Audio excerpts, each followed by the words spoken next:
panelists, you can switch on your cameras. We are going to start, even though there's still people filing in. I think that we can just sort of begin.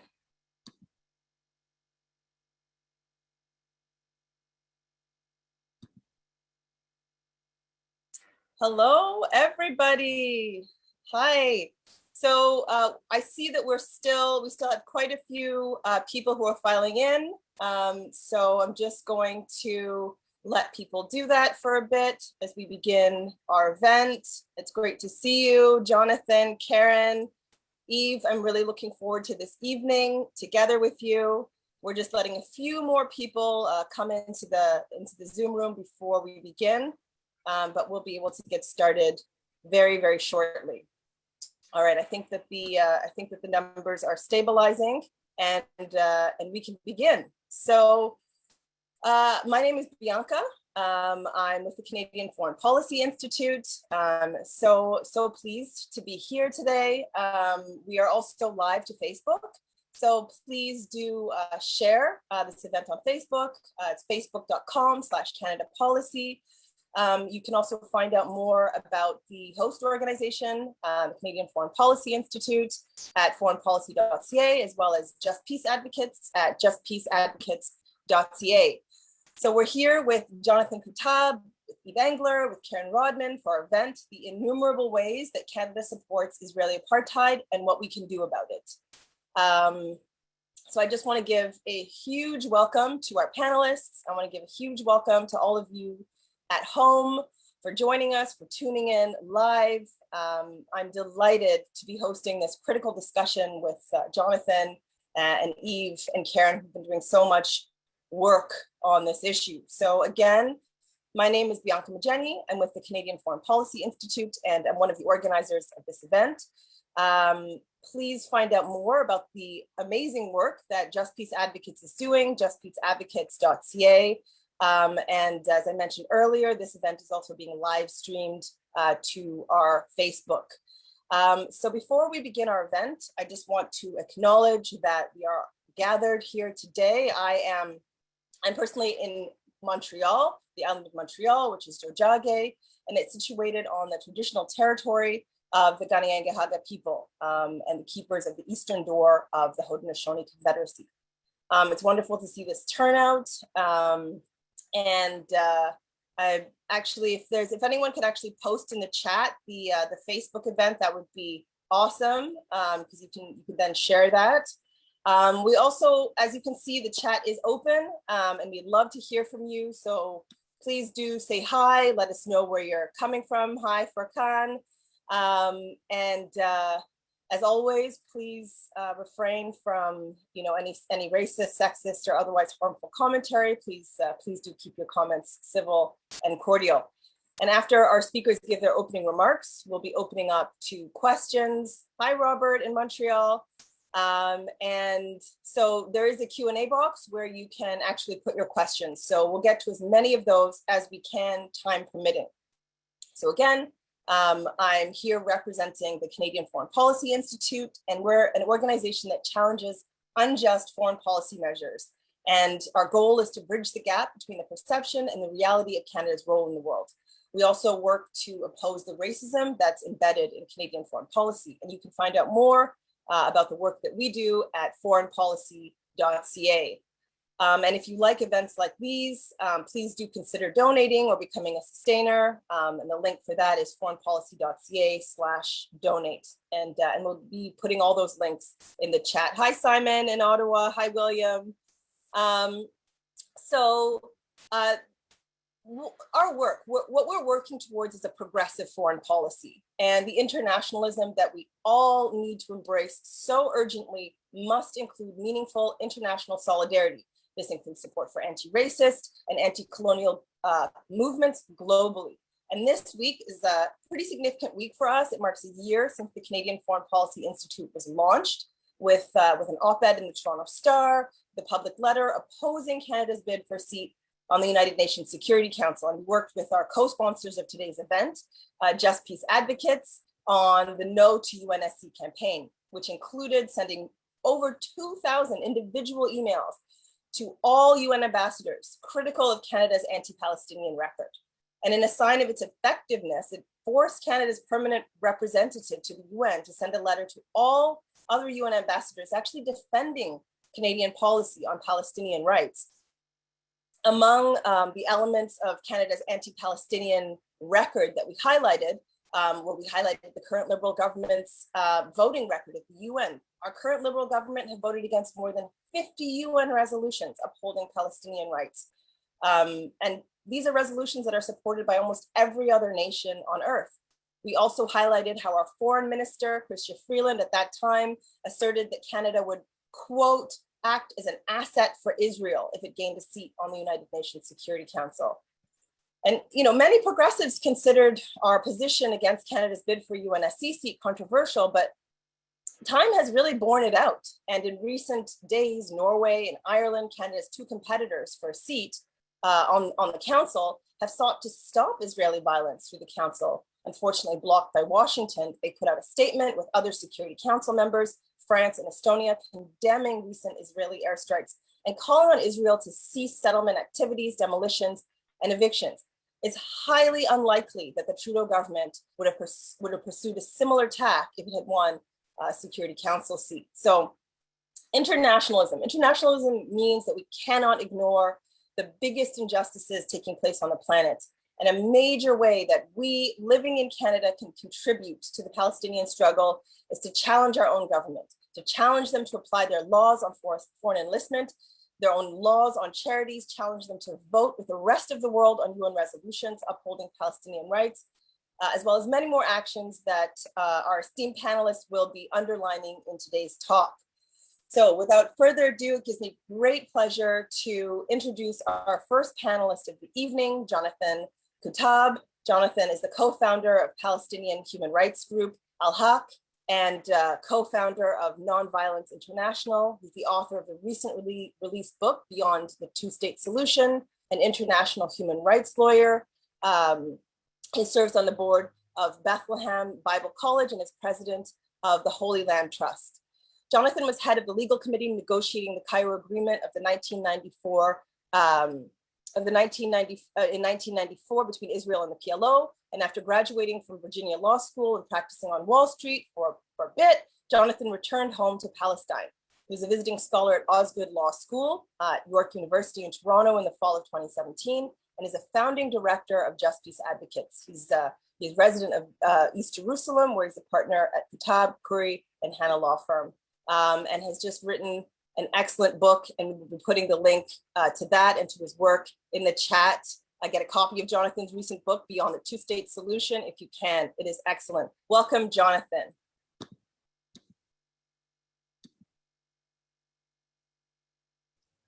Thank you very much. It's really a pleasure to speak to such a large group of Canadians who are interested in foreign policy. As I said before I came to Canada, I used to think of Canada as being similar to the United States, except more liberal and more progressive and more decent. And unfortunately, on the issue of Palestine, the Canadian government has not been at all progressive or decent or even following international law as it should. But I'm going to leave most of the discussion of Canada to Yves, who will be talking after me. And I wanted to bring everybody up to date as to what is happening now in Palestine and what is the importance of what's happened in the last 2 weeks.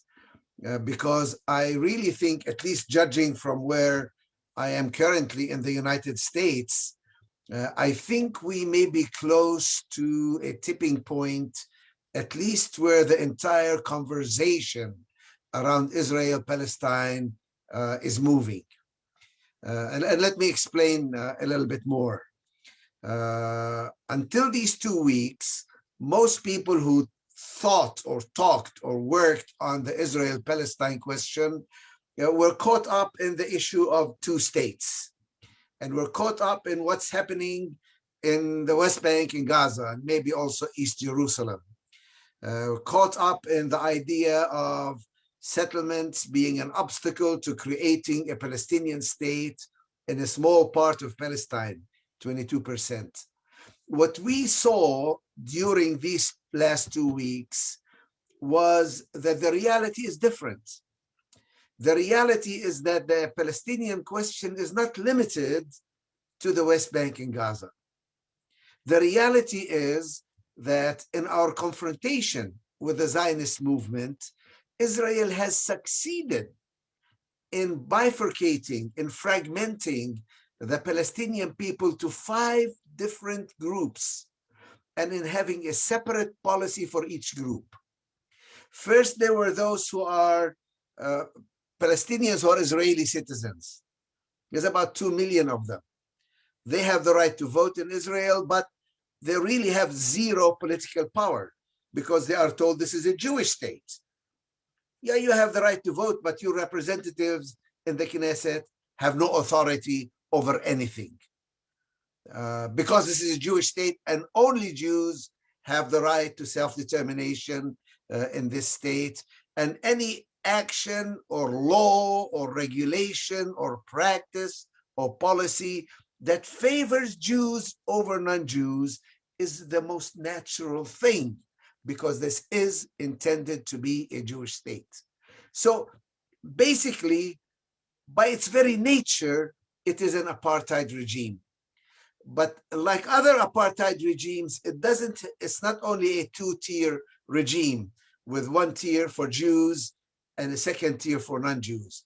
Here, they have succeeded in dividing the Palestinian people into 5 separate categories. I mentioned the first one are the Israeli citizens, Palestinians or Israeli citizens. The second group are those in East Jerusalem, about 300,000 of them. They are not even citizens. They are residents, but not citizens. And they have a strange status, clearly not at the status of Jews, because Jerusalem was supposed to be unified and only for Jews, when everybody knows Jerusalem is important for Palestinians as well, for Muslims and Christians. And we saw this during this week. A third group are those in the West Bank. And many people thought that that's all that Palestinians are, the people of the West Bank, which is 22% of Palestine, and it's being continuously taken up by Jewish settlements, and it's bifurcated into areas A, B, and C. And Mahmoud Abbas, who is supposed to be in charge of the Palestinians in the West Bank, really has to act according to what Israel wants him to act. Otherwise, he can do nothing. Then there are the people of Gaza, 2 million of them, basically in an open-air prison. And Israel is perfectly fine to treat all Gaza as if it was this illegal entity called Hamas. Even though Hamas is just a political party, and most people in Gaza have never voted for anybody, much less voted for Hamas. But in Israeli propaganda terms, Hamas is the way that you demonize all of Gaza and justify everything that you are doing in Gaza. If you can show that one office in this building has a Hamas member in it, we can knock down the whole building because there's Hamas there. So, and that's the fourth group. And the fifth group are the Palestinian refugees, those who are in the diaspora. 2/3 of the Palestinian people cannot even go to Palestine, to their homes, to their homeland. They can't even go to visit, much less to live there. They may be able to enter if they have a Canadian passport, or they may be not. They may be turned back. So my point is, these events the last 2 weeks have shown that the Palestinian people are one people, and they are united. And they are united in fighting a system which is an apartheid system that grants rights to Jews that it denies to non-Jews. That is the bottom line that needs to be understood and oppressed. And this is a Zionist phenomena, by the way, because many of the people who can see this best are our Jewish friends who recognize that this is an unfair and an unequal and an apartheid system. The second thing that was shown during these last 2 weeks is that with respect to Gaza, the situation is so terrible that even the ending of the bombardment does not really solve the problem. These people are living in an open air prison, and the Israelis were pummeling them right and left mercilessly, like fish in a barrel. One of the things that really got me was when one missile fell on a house and it didn't explode. And the neighbors got a call, sorry, there was a technical error, but we will be returning tonight to correct it and destroy that house.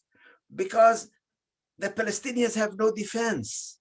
They don't have an iron dome. They don't have places to go and hide when the bombs start falling and the air raid sirens go off. Where do you go? You don't have an air raid shelter. And not only that, you have nowhere to physically go somewhere else to take your children away or to take yourself to a safe place, because there is no safe place. The entire Gaza Strip is about 170 square kilometers. When you think about that, 2 million people who are there, obviously every one of them is within striking distance of somebody who is an Israeli target, and they have no defense and nowhere to go. So I think we really need to recognize that it's a good thing that the ceasefire took place and that there is no more aerial bombardment. But what we really need now is to lift the siege of Gaza, to allow people in Gaza to move in and out, to bring goods in and out. How can you repair? The house is destroyed, all the houses that were destroyed. If you can't allow building materials in without Israeli permission and without Israeli permit, if you can't grow your food and export it, if you can't go out to sea and fish, if you can't have fuel for your generators, for your electricity, if you can't have clean water and sewage, if you can't have your hospitals working without Israel controlling everything that's happened, we must lift the siege of Gaza. And finally, we must also bring Hamas into the equation. Hamas is a political party. I don't like it. I wouldn't vote for Hamas, but they are a political party and they serve a political function.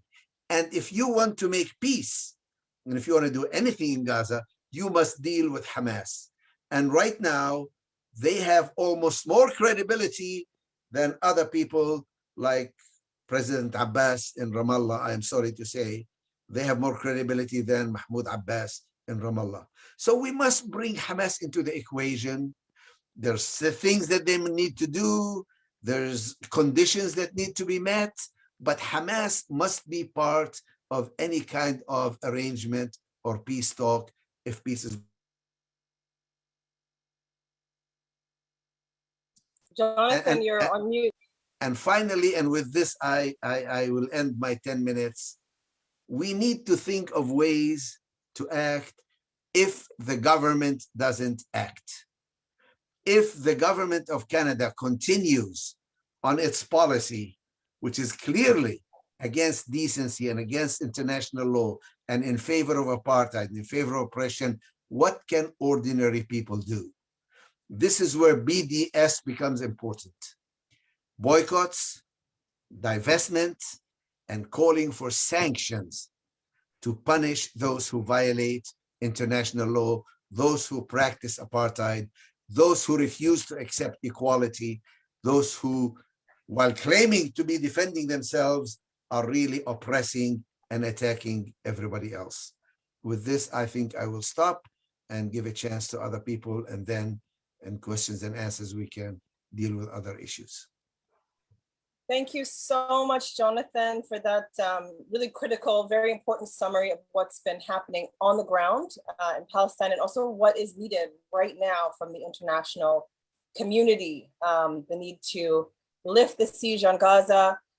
So for everybody who is tuning in at home, the links to Jonathan's new book and work can be found in the chat. And Jonathan, we look very forward to hearing more from you in the Q&A. So our next speaker is Yves Engler. Yves is an author and activist based in Montreal. He's the author of 9 books on Canadian foreign policy, including the Black Book of Canadian Foreign Policy and Canada and Israel Building Apartheid. His latest book is called House of Mirrors, Justin Trudeau's Foreign Policy. He was also a fellow and board member of the Canadian Foreign Policy Institute. Welcome, Yves. Thanks, Bianca. Can people see me? No, your camera is not on. Let's see. It's saying that the moderator needs to put the camera on, the host. Oh, okay. Let me help you out here. Just give me 1 second. So just to start off. Yeah, you can start. I'll ask to start. I think video. That there you go. I want to acknowledge that I'm speaking to you from traditional Indigenous territory of Jojage, which is a place that has long been a point of meeting and exchange among First Nations. What I want to talk about is the second most anti-Palestinian country in the world, which is Canada. And it is something that the Trudeau government, most of my talk is going to be about the Trudeau government. They have really continued and deepened in some areas what the Harper government had pursued of this extremist anti-Palestinian pro-Israel policy. And I think it's important to point out, right, like in recent weeks, there's been all kinds of repression in Colombia, right-wing government in Colombia that the Canadian government backs through a free trade agreement, through its diplomatic comments, through arms sales. And there's been rightfully protest against Canada's position with what's going on in Colombia in recent days. But the relationship to Israel is not the sort of what I would call the typical support for a right-wing, pro-US government in Latin America or elsewhere. It is unique. It is very unique, and there's many examples of just a uniquely pro-Israel, anti-Palestinian position. Just before the recent flare-up of attention on Israeli dispossession of Palestinians, the Canadian government pulled out of the World Conference Against Racism. This is Justin Trudeau government that says it's an anti-racist government. It pulled out of the World Conference Against Racism because the previous Conference Against Racism had equated Zionism with racism. You have the Trudeau government sending a letter to the International Criminal Court telling them not to investigate Israeli war crimes last year, and kind of implying that they may cut off funding to the International Criminal Court if they are to investigate Israeli war crimes. Excuse me. You have the Trudeau government appointing a special envoy to, back in November, largely designed to block criticism of Israeli apartheid. That envoy, Erwin Kotler, 5 days ago, was a keynote speaker at basically a pro-war rally, a rally organized by an online rally by a Montreal Jewish organization, basically applauding what Israel was doing in Gaza. He spoke from his apartment in Jerusalem. This is Canada's special envoy. You have 2 years ago, the Trudeau government adopted a definition of a form of xenophobia, largely designed to stop criticism of Israel's ongoing dispossession of Palestinians. You have Trudeau himself repeatedly criticizing internationalist-minded pro-Palestinian students. So political activity happening on university campus, and the Prime Minister of Canada condemning those who are on the right side of history.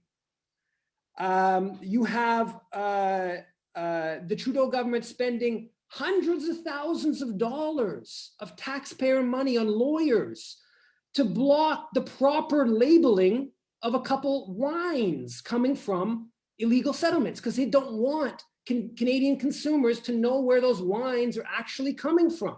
And they're spending our tax dollars to block Canadian consumers from even being able to know where those wines are being produced. You have the Trudeau government expanding the Canada-Israel Free Trade Agreement, modernizing, as they put it. Well, the Canada-Israel Free Trade Agreement includes, applies Israeli customs laws to products produced in illegal settlements in the West Bank, which even the Canadian government officially, ostensibly believes contravene international law. You have the Trudeau government adding to the criminalization of Palestinian political life, adding another Palestinian organization to Canada's terrorist list, which essentially makes all of Palestine, most of Palestinian political life illegal or criminal. The first group, Canadian-based group to ever be listed was a Toronto-based, a Mississauga-based group, IRFAN, International Relief Fund for the Afflicted and Needy. And they were listed as a Canadian terrorist organization because they were supporting orphans in Gaza. And they were channeling that money through the post office, which was under Hamas control because Hamas runs Gaza. And they tried to get a dialysis machine into Gaza. And the hospital that was being sent to was under the health ministry, which is again under Hamas control. And they got listed as a terrorist organization in this country for having tried to support orphans and a hospital in Gaza. And the Trudeau government, that began under the Harper government. The Trudeau government has continued, maintained IRFAN as a listed terrorist organization. In one of the most unbelievable acts of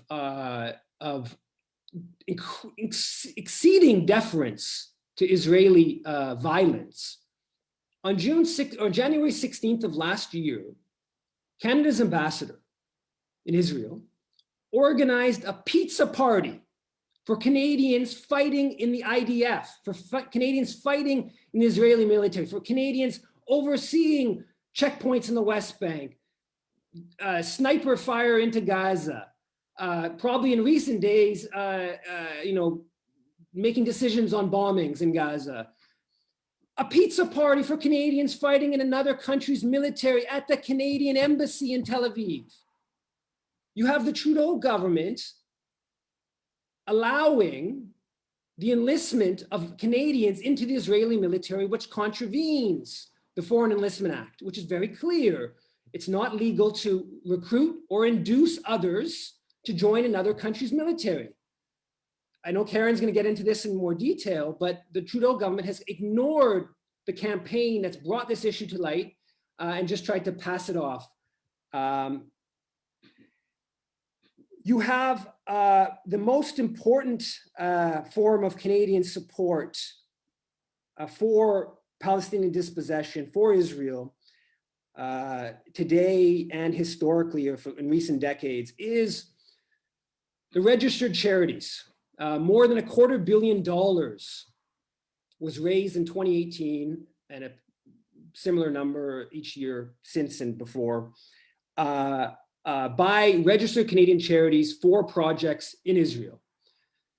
And now a registered charity can provide a tax receipt. So depending on your tax bracket, depending on the size of donation, number of different criteria, usually about 30 to 40% of a donation would be covered by the Canadian taxpayer by someone being able to pay less in tax to the Canadian government for their donation to charity in Israel, a charity-focused projects in Israel. I recently went through the list of all the different charities, and it's fascinating. You have groups like the Canadian Friends of Israel Guide Dog Center for the Blind. You have Canadian Society for the Protection of Nature in Israel, Canadian Friends of the Israel Philharmonic Orchestra, Canadian Friends of almost every university, every hospital, on and on and on, dozens, probably into the hundreds of different organizations that are registered charities in this country that are supporting projects in Israel. In 1991, the Ottawa Citizens suggested there was more than $100 million raised for charities in Israel by Canadian groups, somewhere between 100 and 200 million. Like I said, the most recent number said a minimum of $250 million. If you assume $100 million has been raised by registered Canadian charities for projects in Israel since 1967, when Canada brought in its modern charitable rules around donations, providing tax receipts to donations, that's about $5.4 billion that's been raised for Israel by Canadian groups. And the Canadian taxpayer would have paid about $1.7 billion in lost tax revenue. I think that if you believe in boycott, investment, sanctions, obviously Canada should not be giving charitable status to groups that are supporting Israel. In fact, Canada should be moving to making all of those donations to Israel illegal. That would be real sanctions. But we don't have to even get close to that before we can challenge a whole lot of the charitable donations going from Canada to Israel. Because in Canada, it's illegal. It's contrary to Canada Revenue Agency guidelines on charities to support groups that support another country's military. That's very explicit. It's also contrary to Canada Revenue Agency guidelines to support projects in the West Bank that are supporting settlements that ostensibly contravene Canadian policy. And it's also, this is a bit more gray area, but should be the case, to support explicitly racist organizations. Well, there's a whole bunch of the charities that are registered Canadian charities supporting projects in Israel that are supporting the Israeli military. So you have groups like the Jewish National Fund of Canada has been shown to be supporting IDF projects. The Canadian Magen David Adom for Israel has been supporting IDF.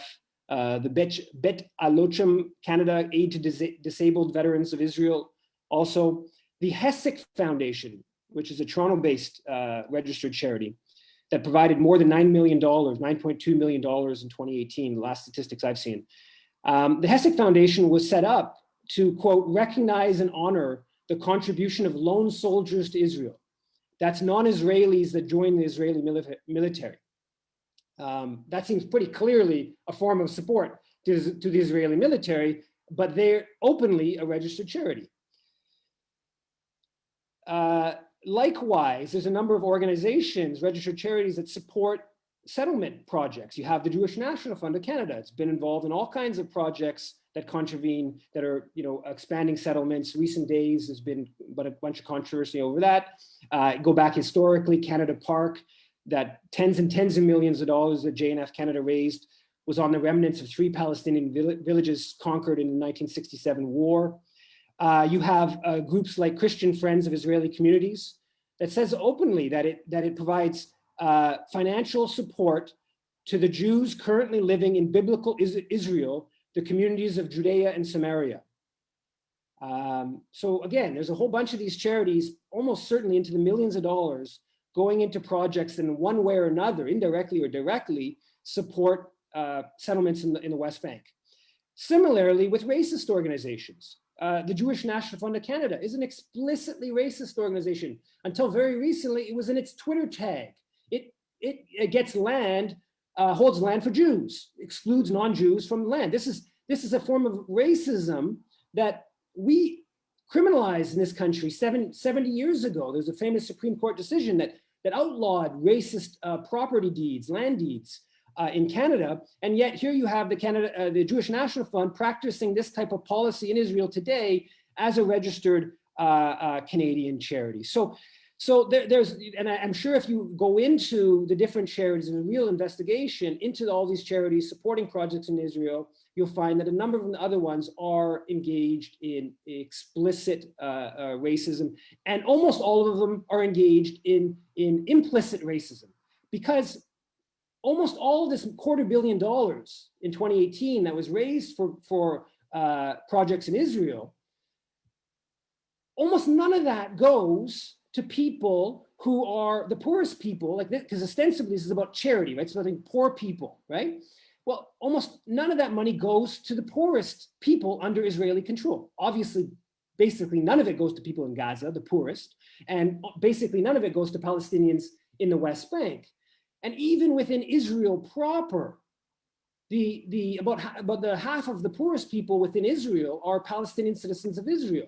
And I guarantee you that very little of this money being raised in Canada for charities in Israel are going to Palestinian communities within Israel proper. So the whole enterprise of charity donations that Canada is involved in and that we're subsidizing is itself a racist enterprise. But you don't even have to go into all of that. Just at the direct level, again, it's contrary to Canada Revenue Agency guidelines to support another country's military explicitly. It's contrary to be supporting projects in the West Bank that contravene Canada's policy, that contravene international law.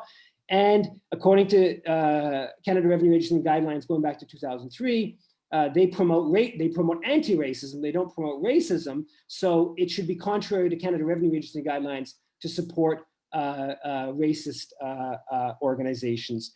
And yet, this is, I guarantee you, millions, almost certainly tens of millions of dollars today of Canadian charity money is going to projects that contravene Canada Revenue Agency guidelines that are currently on the book, let alone bringing into question this whole thing. Why would Canadians be subsidizing donations to a country that has a GDP basically equivalent to Canada's? Are we subsidizing donations to hospitals in Sweden and Japan? Of course not, right? Is Israel subsidizing donations to Canadian hospitals and Canadian guide dog societies? Of course not. So why is Canada doing that for Israel? And this is almost not discussed at all by the pro-Palestinian movement, but from my assessment of things, this is Canada's most significant contribution. This goes back decades and decades, a contribution to Israel's ongoing dispossession of Palestinians and strengthening Israel at the expense of Palestinians. Now, just quickly, I do want to go back historically, and I want to make it really clear that Trudeau's policy has been decidedly anti-Palestinian. Harper's policy was decidedly anti-Palestinian. We've been moving in the wrong direction in the last 15 years, but it didn't begin there, right? It's ebbed and flowed. We can get into that in the question period if people want. It's ebbed and flowed to a certain extent. But the most significant Canadian contribution to Palestinian dispossession took place in 1947. Canada played a central role with the United Nations discussions about the British mandate when Britain brought the mandate of Palestine to the newly created international body. Canada played a central role in shaping the partition plan and in shaping the United Nations Special Committee on Palestine that was sent to the region to determine Palestine's fate. So Lester Pearson, Canadian, who later becomes Canadian Prime Minister and later becomes Canadian Foreign Minister, led the first committee on Palestine, which defined the parameters of the United Nations Special Committee on Palestine that would be sent to the region to come up with a proposal to what to do with the British mandate. And Pearson was openly pro-Zionist from a few years before, and he did everything he could to facilitate a pro-Zionist United Nations Special Committee on Palestine, which Palestinians would boycott, at least initially, because why were representatives from Canada, Guatemala, Yugoslavia going to determine their fate? They didn't see any reason why it was up to the UN to come up with, to decide on their land. It was a Canadian, Ivan C. Rand, Supreme Court Justice, who was part of the United Nations Special Committee on Palestine that went to the region to come up with a proposal. He's considered the lead architect of the partition plan. And at one point in the part when he was drafting the majority report in favor of the partition plan, he actually suggested giving more of Palestine to the Zionist movement than even the Zionist movement was asking for. And ultimately, the partition plan gave a Zionist movement about 55% historic Palestine, despite the Jewish population being about a third and owning less than 7% of the land. So from a Palestinian perspective, this was incredibly unjust. When the United Nations Special Committee of Palestine came back with their majority and minority report, Lester Pearson, again, at the Ad Hoc Committee, Special Committee 1, Lester Pearson played an important role in the negotiations to basically get the British, the Americans and the Moscow and Washington to agree on the partition plan and to support it. Pearson could have cared less about the perspective of the indigenous Palestinian population. He just cared about getting an agreement between Washington and Moscow. And it was reported on the front page of the New York Times. Pearson was referred to as Lord Balfour of Canada for his role in pushing Zionism. And what the partition plan, which Canada backed, and the only Middle Eastern affairs expert at external affairs at the time, Elizabeth McCallum, she said that we supported the partition plan because, quote, we didn't give two hoots for democracy.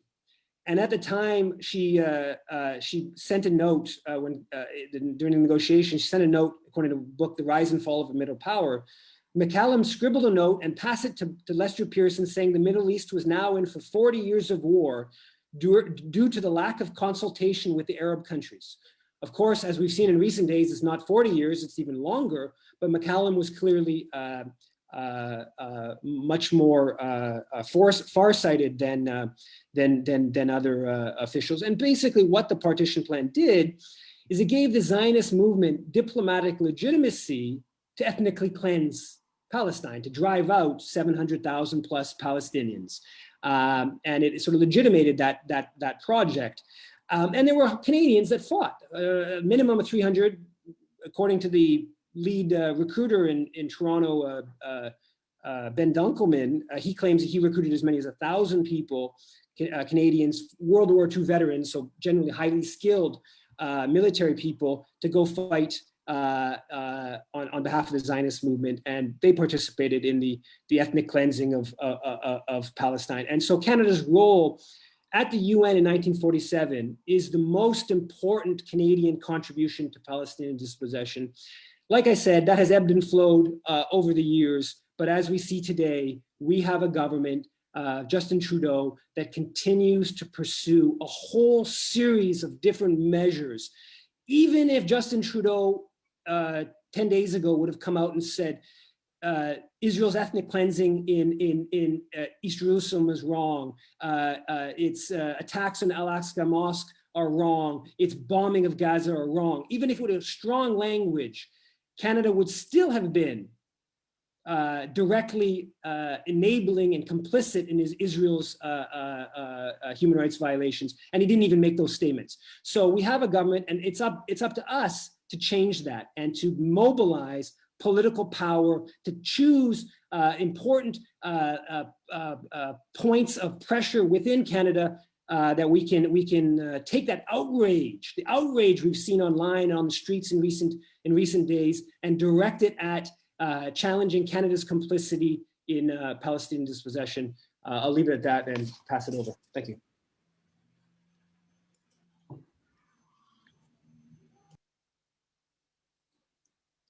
You're muted, Bianca. Thank you. Thank you so much, Yves, for that broad overview. True to the title of this event, is very difficult to fit all of that information into just a few minutes. But if you'd like to find out more about the Trudeau government's complicity in Palestinian dispossession, both historical and current day, definitely check out Yves' writing at yvesengler.com. So thank you for that, and also for reminding us to use the power that we actually do have.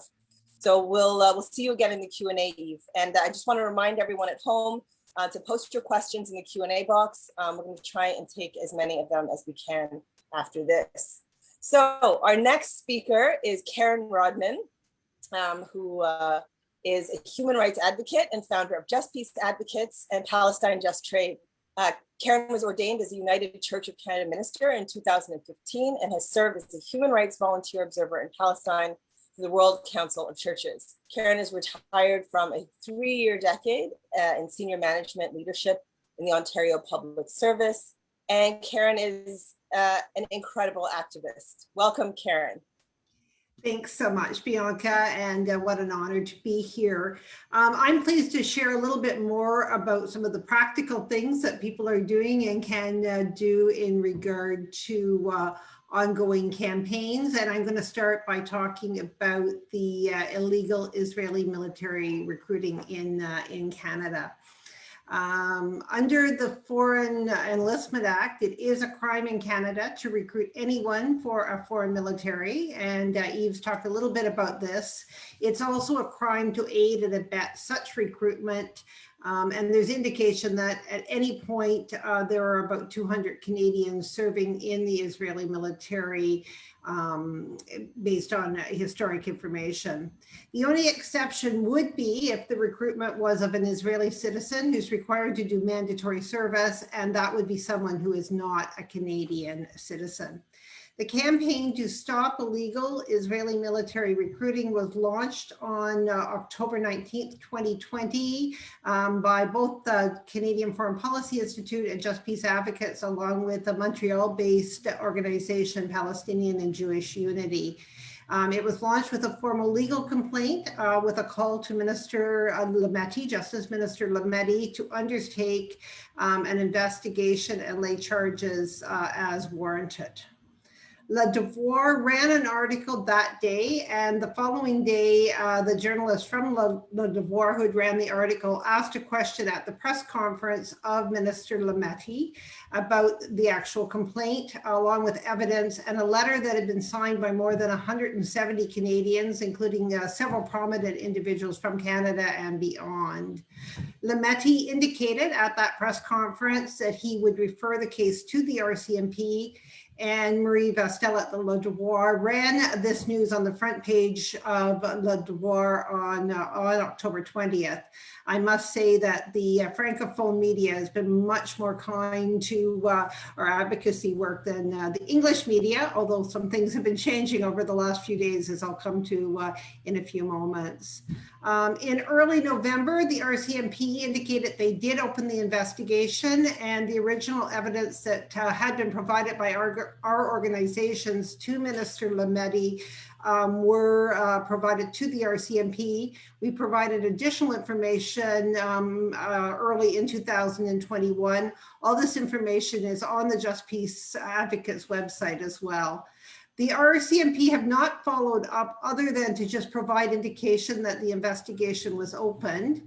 However, subsequently, people have really engaged in the campaign with more than 2,500 letters going to Minister Lametti and other elected officials, and about 1,000 letters going to the RCMP.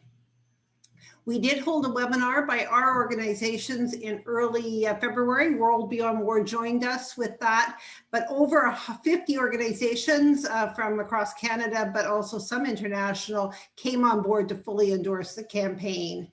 We'll be providing the link for that webinar in the chat in case you didn't have a chance to hear it or want to listen to it again.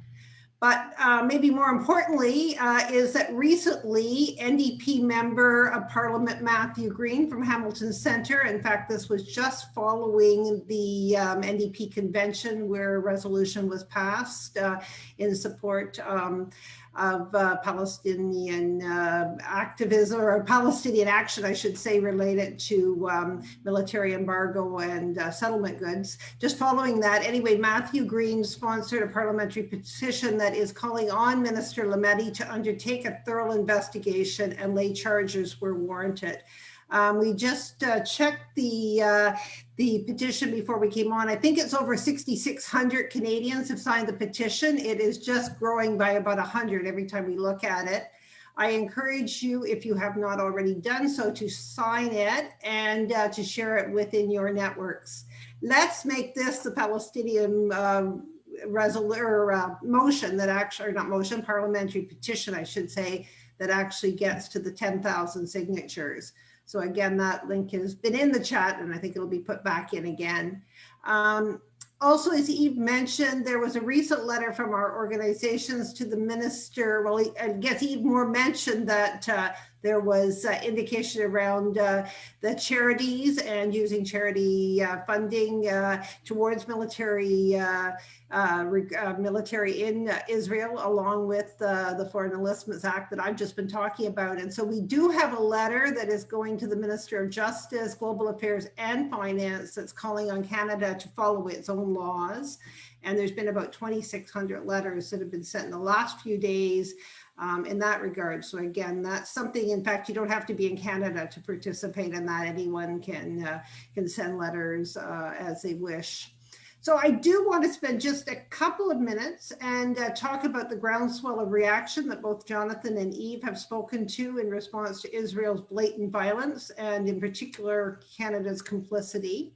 A Twitter storm was held by Canadian organizations. It'll be 2 weeks, I guess, tomorrow. It was the day after Al-Quds Day and the attack on Al-Aqsa Mosque. And that saw over 1 million impressions in the hour that we were on Twitter.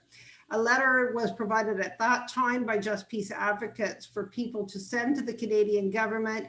And within a couple of days, we had over 14,000 letters that had been sent.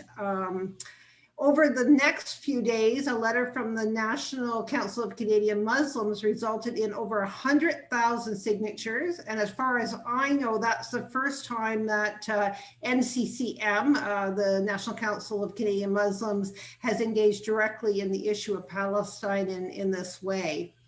Other organizations, including Palestinian organizations, CJPME, Independent Jewish Voices, and Justice for All, followed a suit with a letter writing to the Canadian government around holding Israel accountable through things such as call for sanctions, an emergency debate at Parliament, and so on.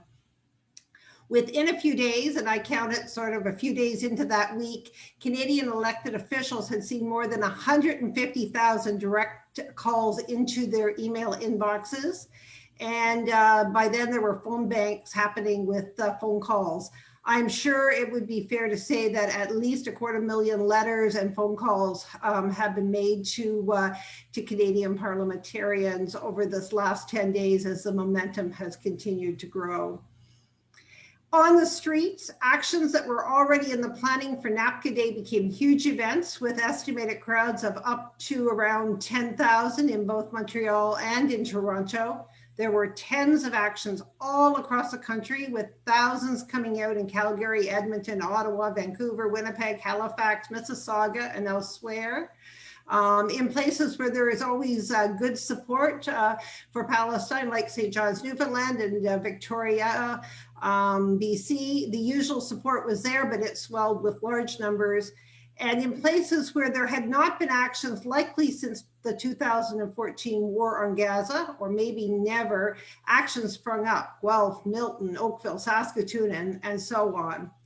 Today, after the announcement of a ceasefire, CBC, Al Jazeera, CTV, Toronto Blog, and many other media have reported on an action that saw red paint streaming from the Israeli consulate onto the street of Toronto to represent the blood of massacred innocent Palestinian civilians, the blood on Israel's hands, and a call to the Canadian government to end its complicity with Israel's war crimes.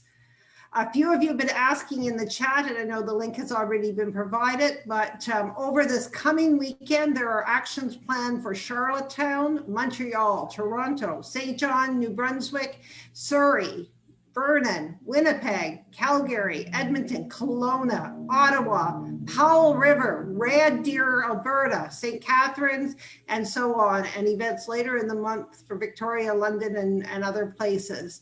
So check out those events in the chat. It's a list that includes Canadian events as well as events from around the world. And we thank our organization, Sammy Doon, the organization Sammy Doon, for keeping this list current and up to date. So ECO's polls have over the past few years showed the vast majority of Canadians support boycotts and sanctions to hold Israel accountable.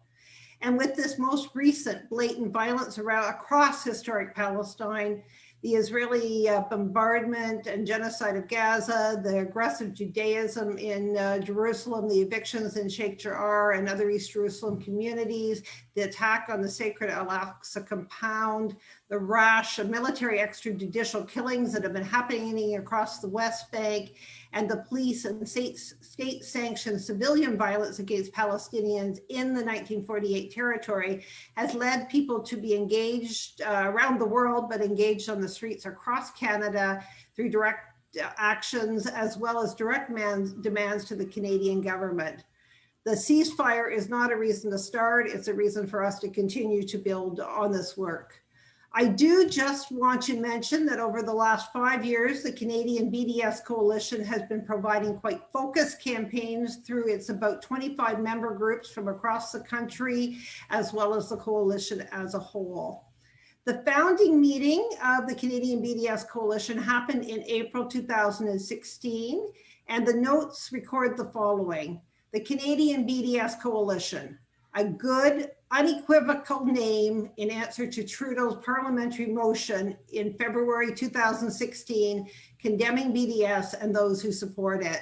I'm sure many of the people, or most of the people that are listening will remember Trudeau being elected in late 2015, and by February bringing in motion 14, condemning BDS and those who support it. And the response in Canada amongst the groups from St. John's, Newfoundland, right through to Victoria, BC, was that we would come together and work in this way. Shortly after forming, the coalition worked to create campaigns across the country and with strong international engagement. One of the first victories was one that led Air Canada to end its contract with Israel Aerospace Industries. That's the main research, development, and actual manufacturer of the war machine in Israel. And Air Canada was ended a contract, a 5-year contract in 2 years based on that campaign. More recent campaigns with Quebec BDS, who also is a member of the Canadian Coalition, was to have Hydro-Quebec not renew a contract with Israel Electric, and a campaign in 2019 that the Canadian BDS Coalition led that saw the Raptors not go to Israel after it was indicated that they would by their owner after their NBA victory. 50 artists joined with the BDS Coalition just before COVID to say no to playing Israeli apartheid to Celine Dion. And there have been numerous other campaigns against Puma, Teva, many other companies, a call for an HP free zone, and most recently working with one of the member organizations of the coalition in London, Ontario this week, a company has declared itself apartheid free. So I encourage you to check the website, bdscoalition.ca, learn more about campaigns currently underway. I'll highlight just 2 very quickly.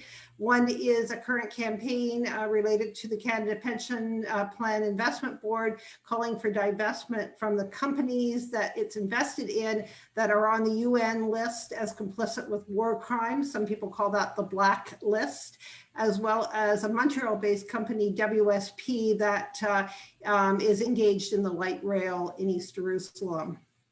A brand new campaign this week is one that is a call to the Dean of the Schulich Business School at York University to end their doing business in Israel seminar, which entails sending Schulich students, I suppose, after COVID or maybe virtually now, to study in Israel for 10 days. There's a letter writing campaign over the last couple of days. I think we're up to close to 600 letters on that. So again, check out bdscoalition.ca, or some of those are on our website at justpeaceadvocates.ca. So in ending, Just Peace Advocate wants to remind you and remind that the Canadian government is a high signatory of the 4th Geneva Convention and therefore is accountable under Article 1 of the 4th Geneva Convention to ensure the convention is upheld under all circumstances. This means that Canada is complicit with war crimes when it does not hold Israel accountable and when it does not stand with international humanitarian law. Beyond this, under Canadian domestic law, The Special Measures or Special Economic Measures Act calls on Canada to take actions, including sanctions, when countries systematically violate human rights. There is a current call from the Palestinian human rights organization Al-Haq, that is an organization that Jonathan Kuttab founded in 1979 or co-founded in 1979. That campaign is #TimeForSanctions, so time for sanctions.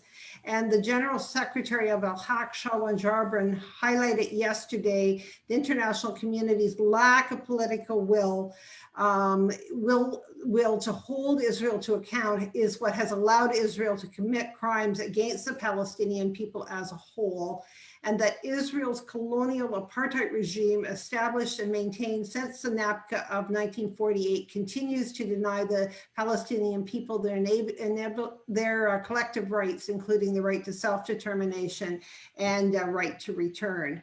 So my parting message is this, that our role is to make it clear that Canada as a middle power needs to hold Israel accountable, and that means it is time for sanctions against Israeli war crimes. Thanks so much, Bianca. Thank you, Karen. Thank you so much for that rousing call to action. It's incredible to hear about all the amazing activism in Canada and across the world. And all the work that you and so many others have done, and the many ways that our audience members can get involved. Your level of engagement and solidarity is truly awe-inspiring. So we put a lot of the links to the different actions that Karen mentioned in the chat, so please check them out. Please get involved, please take action. We're now gonna move, we have less than half an hour for questions and answers, so we're gonna get right to the Q&A portion of today's discussion. That concludes our presentations. And so like I said earlier, you can put your questions in the chat. We've received quite a number of them, and we'll try to get through as many of them as we can. So the first question is from Rabia Khan, and the question is, Yves, can you give us a brief overview of where the other Canadian federal parties stand vis-a-vis supporting Israel against Palestinians? Yves?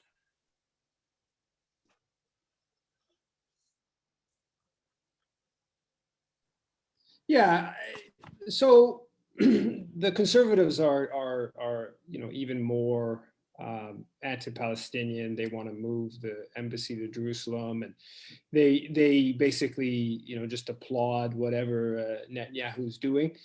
The NDP has been more kind of all over the place.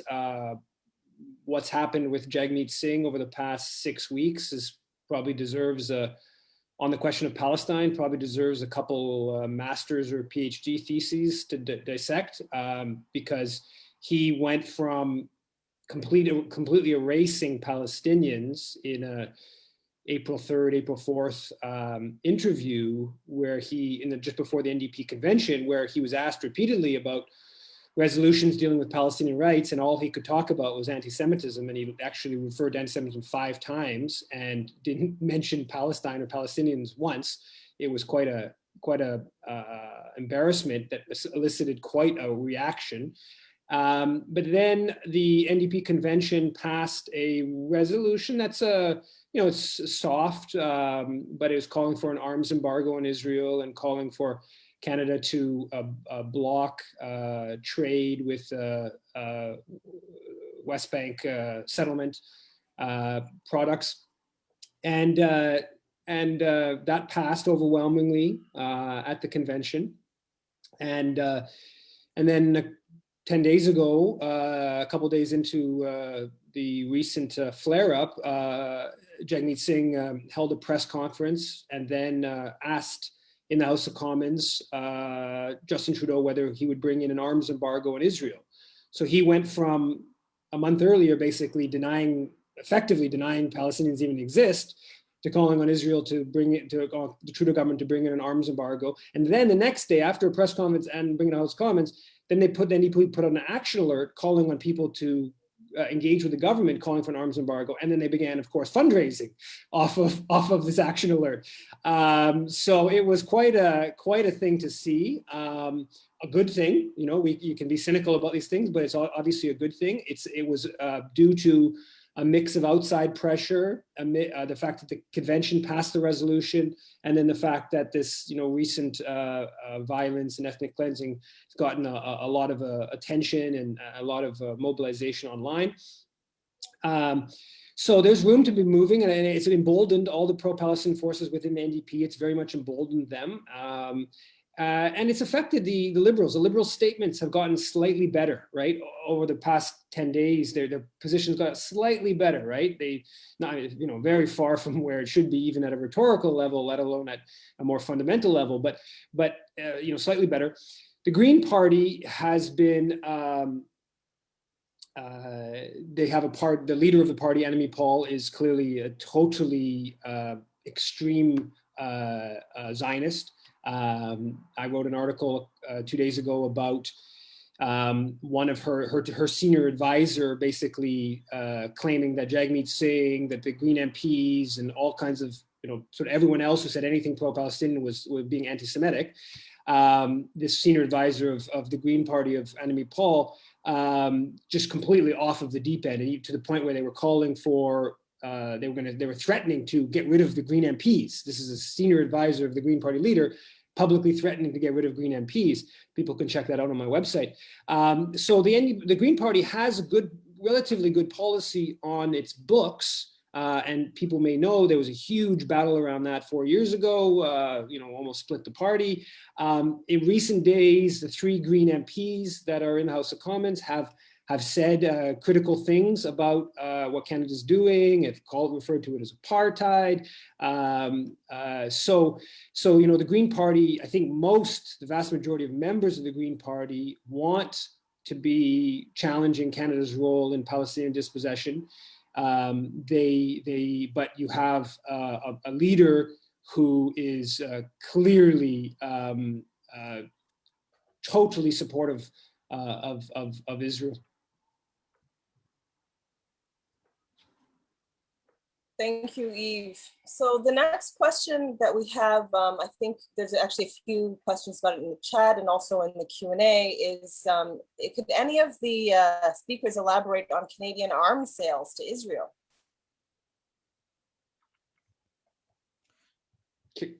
Karen? Well, go ahead, Karen. Yeah, well, I was going to turn it to Yves. Certainly, in terms of the numbers, Yves, you probably have them more quickly to us. I mean, there is both ways, because we're buying arms as well, and I think we don't want to lose track of the fact that we're buying Israeli technology too. So I'll maybe leave it with Yves. Yeah, so I think that officially it's only $17 million in arms sales. I think it was in 2019. That doesn't include the arms sales that Canada sends to the US, and that the weapons that would then go through the US. And Canada, about half of Canadian arms sales don't even get tracked, right? Because the defense production sharing agreement with the US that goes back like more than half a century. So we don't even actually account for the weapons in a public way of the weapons that go to the US. And Canada is a major contributor of components to US weapon systems, and that Canadian companies are tied into the whole American military industrial base. The last report I've seen of a comprehensive effort in going at that was done by Richard Sanders during 2009, when there was a terrible attack against Gaza and about 1,400 Palestinians were killed. And Richard Sanders found more than, I think it was 140, I can't remember the exact number right now, Canadian companies that were providing components. There is more Canadian purchasing of Israeli weapons, right? There's been different Canada purchasing weapon systems that were used in the apartheid wall, that were Canadian, I think, prison system that used some of that technology. And Canadian companies have had different relationships, because Israel has a very high-tech weapons producing industry. And so Canadian companies have had a relationship, like CAE have had important relationships with Israeli weapons companies. But I think Jonathan might have wanted to add something there. Yeah, I wanted to add a more general point that doesn't deal only with the arms industry, because usually with the arms industry, you're dealing with the real centers of power, and that's where the connections are between the Zionists, the imperialists, the one percenters.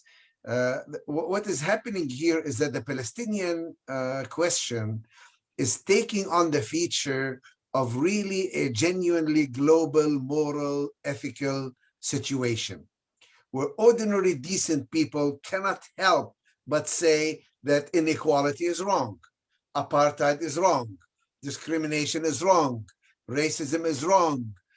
And yet, even as we fight that battle for genuine moral positions, Israel and its Zionist supporters in Canada concentrate on the top 1% who have power. That is why even within the NDP, you find it was the grassroots that forced the leadership to change its position, because the Zionists go to the top. They go to those who are in power. You can get for example, a BDS resolution passed by the students in almost any university. But then you would go to the Board of Trustees and the president, and that's where the power really gets exercised. So in a way, the Palestinian question has become a crucible or a model for how ordinary people can in fact impact and influence policies of their government, when those who are in power have no problem with Israel and what it's doing. And this is the challenge for us, is how can we at the grassroots level create an impact so that morality, decency, human rights, international law become part of the policy of the Canadian government at the top. Thank you, Jonathan. So the next question is. I just wanted to add one other thing, that more important than the actual arms sales from Canada to Israel is that there is a publicly funded Canada-Israel Industrial Research and Development Foundation, which I believe got an increase in its budget in the last federal budget a few weeks ago. I don't know what amount, I forget the exact number, but it's into the multiple millions of dollars. And that basically subsidizes relationships between Canadian and Israeli high-tech firms, a bunch of which are military firms. The most comprehensive look at that I've seen was a report going back, it's I guess almost a decade, a bit more than a decade ago. It's the Canada and Israel Defense, Industrial and Homeland Security Ties, an analysis by Kelly Barda. And it goes through all the different ties between Canadian and Israeli arms firms and kind of high-tech firms. So I think that's actually more important than the actual specific number of dollars and weaponry going directly from Canada to Israel. Thank you, Yves. So the next question is from Iman, who says, we know from recent surveys that the Canadian public is overwhelmingly sympathetic towards Palestinians. What will it take for Canadian politicians and parties to make this a key action point in their agendas? Is it just that the street has to be more vocal with their representatives? Will this be enough given the power of the lobby over Canadian politicians? Well, this is a question for any panelist. This is precisely the point that I was making, is that when morality is on your side, when decency is on your side, when the people are on your side, how do you translate that into a policy? How do you translate that into really pressuring, lobbying? First, you start with your representatives because they depend on you for the vote. And then you bring it up one level higher when you say this is illegal. This is a violation of your international obligation under Article 1 of the Geneva Convention, because you yourself then become the criminal who is violating international law just by allowing and enabling and emboldening Israeli actions that are contrary to international law. So this is really the crisis of Western democracy, is how can the people regain power over politics and over their politicians. I think that the question of law is an important one, but I think that there are some simpler targets in Canada.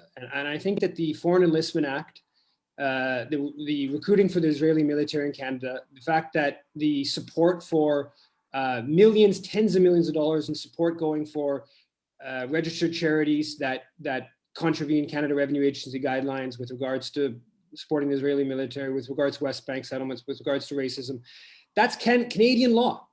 And I think that one of the elements, these are pressure points that need, they're not going to be won overnight. I don't think they're going to be won overnight, but they're pressure points that are really important pressure points to mobilize on. And they also undercut the whole Israel lobby kind of talking point, right? The Israel lobby's one of their talking points is that we're singling Israel out. And it's true. We are letting the Israel lobby be engaged in criminal activity at the Canadian taxpayer dime in many cases, right? This is illegal. The United Jewish Appeal of Toronto and Combined Jewish Appeal of Montreal, back in June, they openly promoted a webinar saying join the IDF in clear contravention of Foreign Enlistment Act. Same thing with the Israeli embassy in Toronto.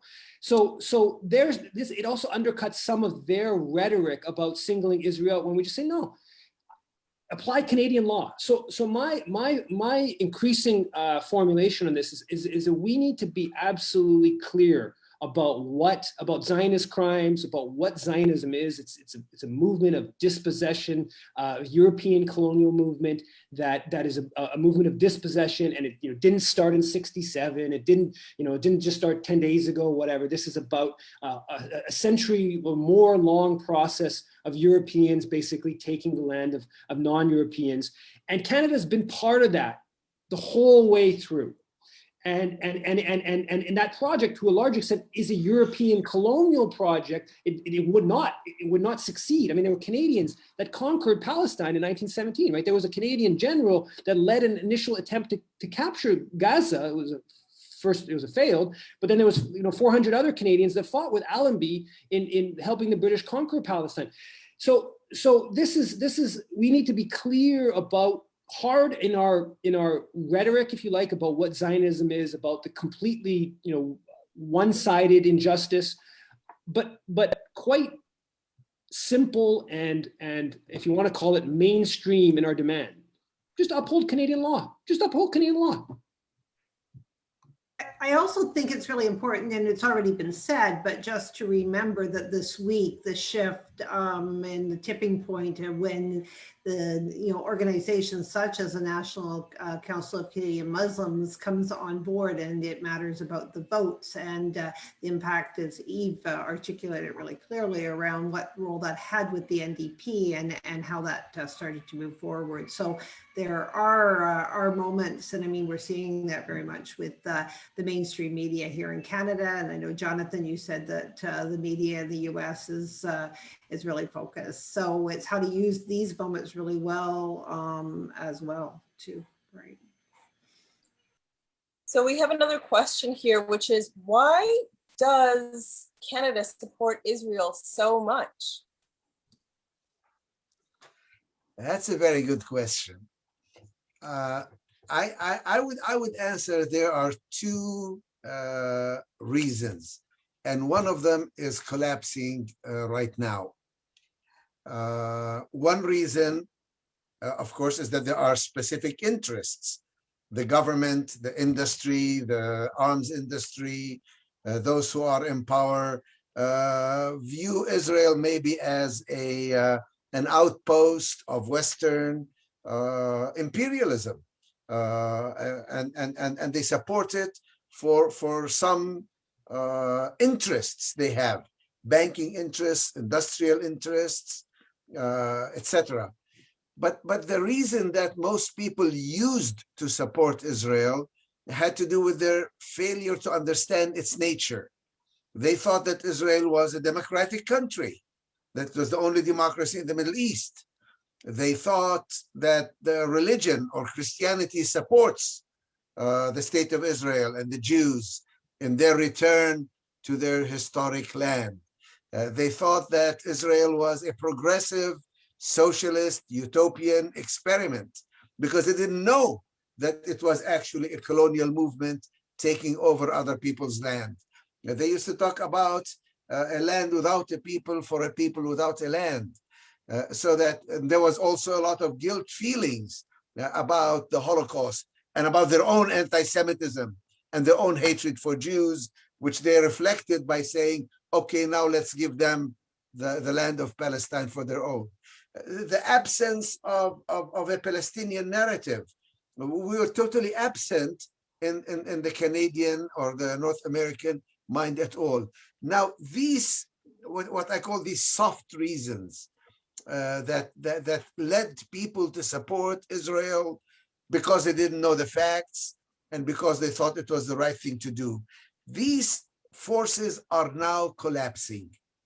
As people see what is happening, as people begin to realize that Palestinians are human beings, that there is such a thing as Palestinians, that some of them are even Christians, not just Muslims, that the fight for Palestine is a fight for humanity and humanitarian values and human rights, not a fight for, let's say, Western civilization against barbarianism and against anti-Semitism, which is why I think it is so important that we have ethical, decent, principled Jewish voices standing with Palestinians, because this is not anti-Semitism.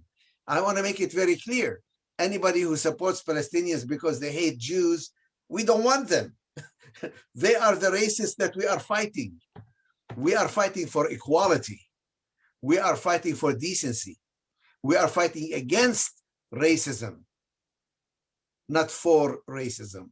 So a lot of people now are beginning to see the picture. And as that happens, I think you will see increasingly less support for the state of Israel and its policies, and more support for, not just for Palestinians, but for decency, for equality, for human rights, and for international law. Just to expand on what Jonathan just said, a few points. One is that Zionism in Canada doesn't begin as a Jewish movement. It begins as a Christian movement. There's an organized or semi-organized Christian Zionist movement in Canada for decades before there's any Jewish Zionism. The preeminent Christian Zionist around the time of Confederation, 1860s, 1870s, was a man by the name of Henry Wentworth Monk. And he lobbied Balfour in England, and some of his writings were read into the House of Commons.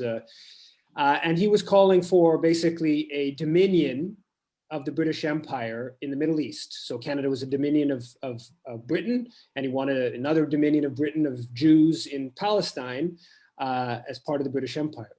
So the Canadian elite were obviously completely tied in with British Empire at that time. And as the British Empire increasingly saw in Zionism a way to get more control over the Middle East, particularly with the Suez Canal, and sort of protecting their control of the Suez Canal, the Canadian elite were very pro-Zionist. Like I said, Canadians helped conquer Palestine. There's a large amounts of money that are raised in Canada in the early 1900s, and particularly when the Balfour Declaration of 1917, large amount of money raised in Canada to support European colonialism in the Middle East. Now, Canada has kind of got a unique position in global affairs in that it was tightly tied to the preeminent colonial power, or imperial power in the world, British. And then during World War II, kind of really naturally shifts from the lead empire to the lead empire, going from the British to the American. And to differing degrees, both of those empires, of course, have been supportive of Zionism. So Canada has, that force, and in recent decades, the fact that the US is staunchly supportive of Israel has been an important explanatory factor in Canada's support for Israel. The fact that there is a very well organized pro-Israel, predominantly Jewish lobby in Canada today that is, effective in pushing the government and other institutions into anti-Palestinian policies. Within that, they have a very powerful tool that they use quite regularly, which is to basically beat back those standing up for justice by saying, no, in fact, you're racists. No, in fact, you're anti-Semites. And it's kind of a unique situation where they're riding on the coattails of empire. They're also, I would say, the pro-Israel lobby groups, people like Heather Reisman and Jerry Schwartz, or the Tannenbaums that set up the Center for Israel and Jewish Affairs because they felt that the Canadian Jewish Congress was not pro-Israel enough. They also, they on one hand, to the riding empire, they're among the wealthiest Canadians, but then they also have a tool of claiming oppression in saying that those standing up for Palestinians are racists or anti-Semites. So there is some unique dynamics at play in terms of what gives the whole ethos towards support for Zionism. But this goes back more than a century, right? The Zionist ethos of Canadian political life is not new, and it's weakening. There's no doubt about it, but it continues to be, quite strong.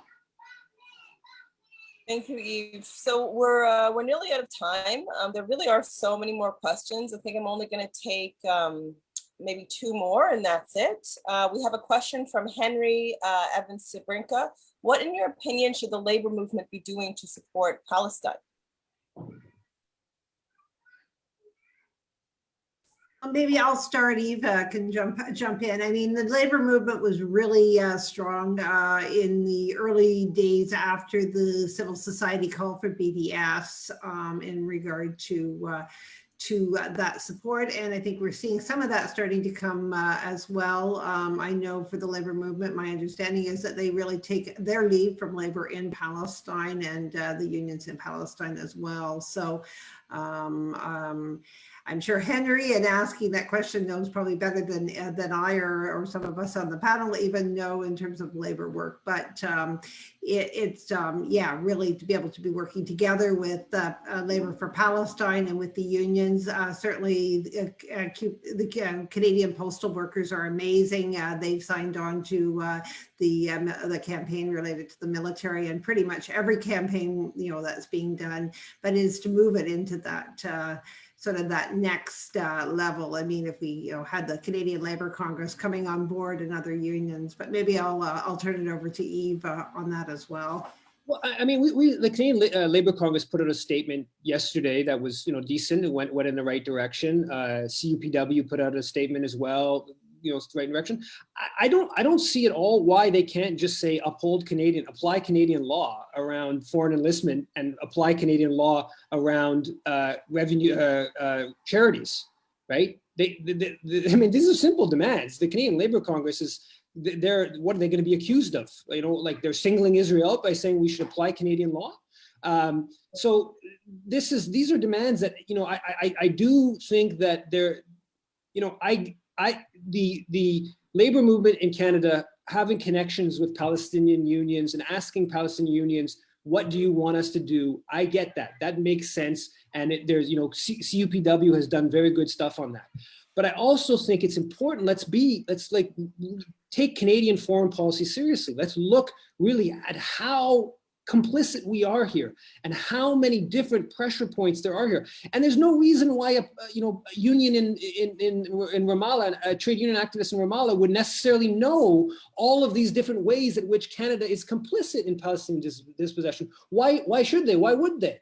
So, we need to be serious about understanding Canadian foreign policy in general and specifically on this issue. And there are so many pressure points sitting there. The Canadian Labour Congress says they support anti-racism. Why didn't they put out a statement attacking the Trudeau government for pulling out of a global conference against racism? That's an outrage. It passed without any discussion. Why is there a special envoy to stop criticism of Israel? Why was that ever appointed? The Canadian Labour Congress and other unions around the NDP convention did some very good stuff on the IHRA definition of anti-Semitism. That's some good work. They've done some good stuff on that. There's more to be done on that front. But when the Canadian ambassador is meeting with Canadians fighting in the Israeli military, it's completely appropriate for every single somewhat progressive-minded institution in this country to say that's wrong. And we shouldn't be having pizza parties for Canadians fighting in the Israeli military. That is not what the Canadian embassy in any country in the world should be doing, let alone while there's this occupation and brutality taking place against Palestinians. Thank you, Yves. So, okay, so we're nearing the end here. Karen, if you could very quickly tell us, as a question for you, can you tell us how the actions that have been discussed here today fit into the call for BDS?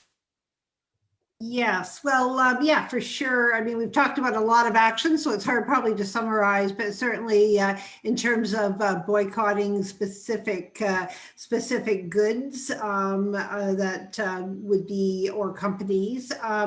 Divestment is something we haven't done as much in Canada, and that's why this campaign regarding the Canadian pension plan is really important, because that's really starting to set the stage for actually a call to our public pension plan to not be investing our pension into war crimes, right? So that is good. A couple of organizations like churches have passed divestment motions, but we've talked about earlier in regard to political parties and many institutions, these things get passed, but then there are other influencers, so they never actually get implemented. So divestment's an area we need to be working on.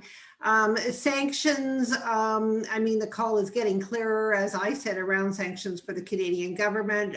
Just Peace Advocates, since we came together 3 years or so ago, we've been trying to really put the idea of a call for sanctions under the 4th Geneva Convention and Article 1, as I referred to earlier, as well as other Canadian law, including the Special Economics Measure Act and other laws as well. So to set that stage to call Canada towards whatever sanctions that would be, whether it's military embargo or whether it's sanctions until the siege on Gaza is lifted. We had a campaign in that regard called Gaza 2020. Of course, we're in 2021 now, so that wasn't realized, but that would be a strong call to say, you know, sanctions, whatever form they would take until the blockade of Gaza was at least lifted.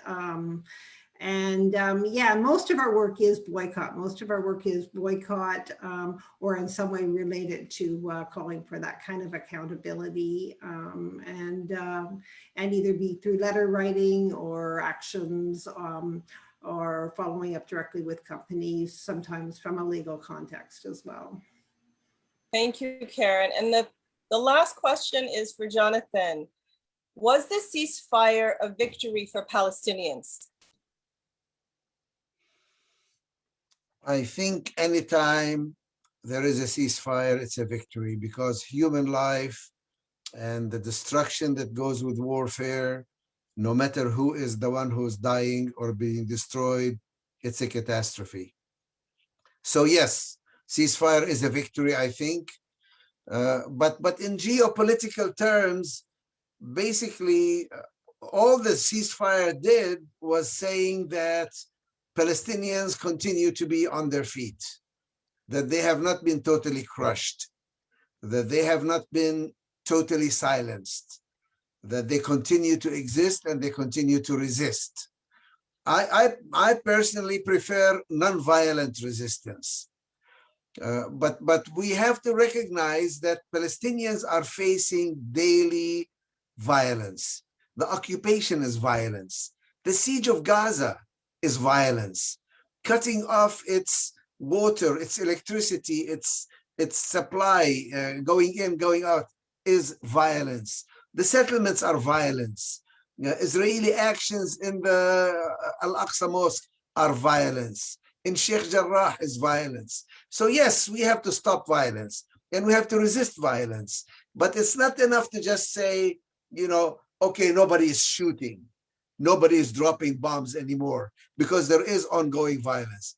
However, I have to say that many Palestinians feel that the fact that the Palestinians withstood this tremendously heavy bombardment with the most modern equipment and the most devastating bombs raining down from the heavens, from the sea, from artillery continuously on helpless people who have no defenses, no air defenses, no air bomb shelters. The fact that they continued to exist and to resist till the end, I think many people will say it is a victory for them. Although, again, I think the real victory will only come with true liberation. And hopefully liberation will be good news for Palestinians as well as Israelis. Because we're not looking to destroy Israel. We are looking to destroy racism, to destroy apartheid, to destroy a system that dehumanizes Palestinians as well as Israelis. We are looking for equality. That's all what we want. From the river to the sea, we do want equality. And this is our message, and that this should continue to be what we are about. This is a perfect moment to call our discussion to an end. I can't thank you enough to our panelists for this lively, important, critical, timely discussion. So clear, so bold. Thank you, Karen. Thank you, Yves. Thank you, Jonathan. It's been a totally extraordinary evening. Thank you for taking the time in your schedules on such short notice for this discussion. And for calling on people here to use this info, take action. There were nearly 300 of us gathered here today in this Zoom room. Thank you for coming. We just have a few short announcements before we depart. If you like events like these, please consider making a donation to the Canadian Foreign Policy Institute. We've been working relentlessly to help build a hub of critical Canadian foreign policy, and are very reliant on our community to keep doing this work. So help us keep the lights on, help us continue building this critical hub of foreign policy action and analysis together. That's foreignpolicy.ca/donate. We have there's a lot of important actions coming up. Most of them are in the chat. I also want to draw your attention to a new parliamentary petition that's just been launched and is being sponsored by MP Paul Manley to stop the government from buying 88 dangerous climate-destroying warplanes that have a life cycle cost of $77 billion. Sign the petition link if you haven't already done so. Take action. As has been mentioned many times today, one of the best ways that we can help protect Palestinians from Israeli violence is by insisting that our government apply its own laws with respect to both charities and foreign recruiting. You can send a letter to all MPs with one click with this powerful action network tool. It's in the chat. We have a massive list of global actions. We're seeing unprecedented solidarity and action for Palestine. Let's keep the momentum going, because as we know, Palestinians are far from free. It's been a great event. I can't thank you enough to our presenters. Thank you to our co-organizer, Just Peace Advocates. Thanks again to our phenomenal panelists, Jonathan, Karen, and Yves. It's been a terrific night. And that's it for our program today. Good night, everyone. Thank you very much. Thank you, Bianca, and thanks to our audience. Thank you.